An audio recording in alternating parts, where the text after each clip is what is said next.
Imagine standing in a massive sports bar, You are looking at like 160 different Oh, televisions. yeah.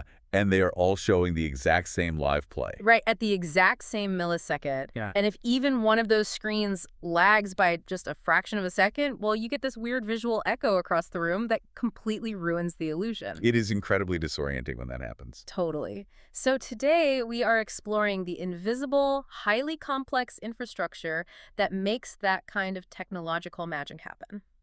Okay, let's unpack this. I was looking at the specs for this Epiphan EPI-ESP1904 Lecture Capture Kit, and honestly, I am just amazed at the sheer volume of hidden tech required to run our everyday visual experiences. It really is a fascinating, invisible world. I mean, it is everywhere. And that Epiphan kit is actually a great starting point for understanding it. Yeah. Yeah, because it comes with an EC20 PTZ camera, which that stands for pan-tilt zoom. Okay, got it. So this is not just a standard webcam.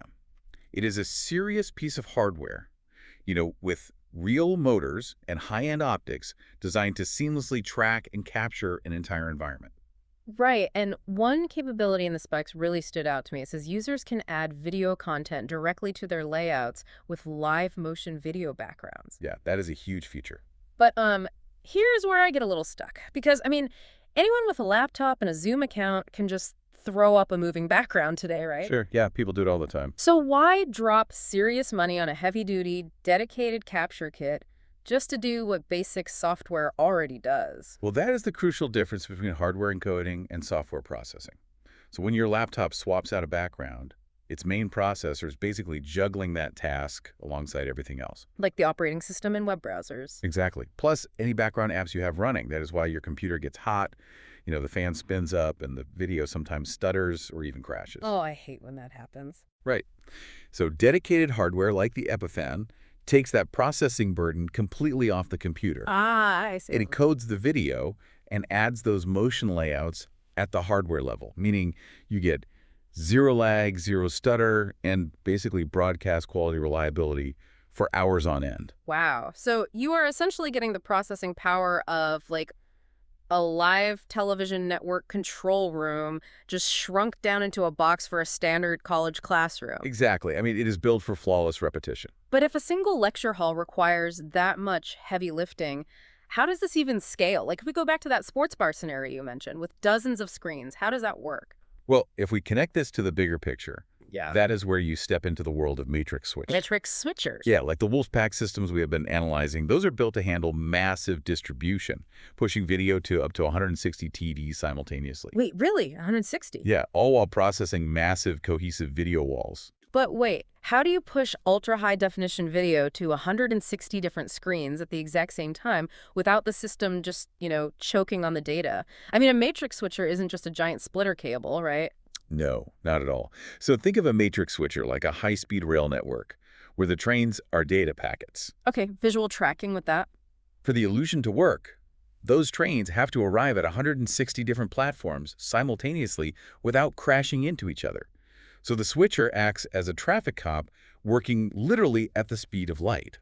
That is wild. It actively calculates the cable length and the processing latency for every single display on the network. Oh, to make sure it all lines up. Exactly, ensuring the high-definition video packet hits TV number 1 and TV number 160 at the exact same millisecond. Okay, here is where it gets really interesting, though. You would think this kind of extreme synchronization is just for entertainment, like sports bars. But the specs for these setups heavily emphasize federal purchasing protocols. Yes, they do. They list government GSA schedules, the NASA SEB-UP program, and they specifically point out that these systems are TAA approved. Right, the Trade Agreements Act. And that is a massive detail. Why is that? Because TAA compliance means the product and its internal components were manufactured or substantially transformed in the U.S. or a designated allied country. Oh, wow. Yeah, when you are routing high-density data, security is paramount.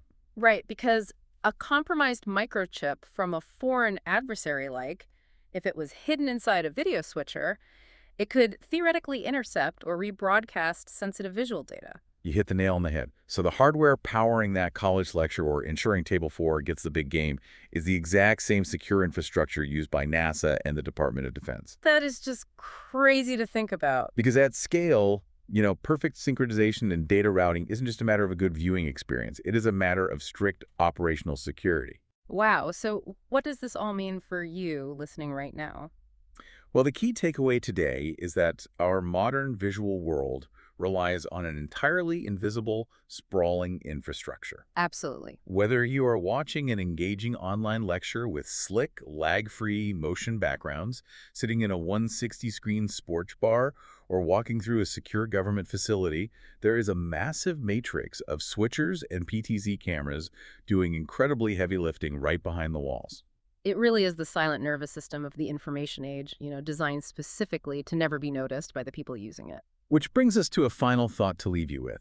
The next time you walk into a public space and see dozens of perfectly synchronized screens, look around and ask yourself, where is the matrix switcher hiding and how much invisible data is flowing right over your head?